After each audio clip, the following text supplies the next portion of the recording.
పరిశుద్ధ గ్రంథం ఛానల్ వీక్షిస్తున్న ప్రతి ఒక్కరిని దేవుని పేరిట వందనాలు తెలియజేసుకుంటున్నాం.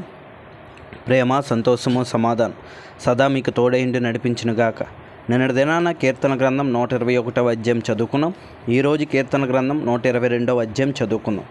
యెహోవా మందిరమునకు వెళ్ళుదమని జనులు నాతో అనినప్పుడు నేను సంతోషించితిని. యెరూషలేమా, మా పాదములు నీ గుమ్మములలో నిలుచుచున్నవి. యెరూషలేమా, బాగుగా కట్టబడిన పట్టణం వలె నీవు కట్టబడి ఉన్నావు. ఇశ్రాయేలీయులకు నియమింపబడిన శాసనమును బట్టి యెహోవా నామమునకు కృతజ్ఞతాస్తుతులు చెల్లించుటకై వారి గోత్రములు, యెహోవా గోత్రములు అక్కడికి ఎక్కి వెళ్ళును.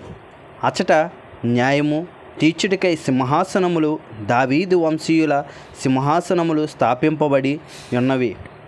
యెరూషలేము యొక్క క్షేమము కొరకు ప్రార్థన చేయుడి. యెరూషలేమా, నిన్ను ప్రేమించువారు వర్ధిల్లుదురు. నీ ప్రకారములలో నెమ్మది కలుగునుగాక.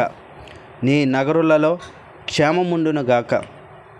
నా సహోదరుల నిమిత్తమును నా సహవాసుల నిమిత్తమును నీకు క్షేమము కలుగునుగాక అని నేనందును. మన దేవుడైన యెహోవా మందిరము నిమిత్తము నీకు మేలు చెయ్య ప్రయత్నించేదను. ఇంతటితో కీర్తన గ్రంథం 122వ అధ్యాయం పూర్తయింది. రేపటి దినాన కీర్తన గ్రంథం 123వ అధ్యాయం చదువుకుందాం. ప్రేమ, సంతోషము, సమాధానం సదా మీకు తోడేండి నడిపించునుగాక. ఆమెన్.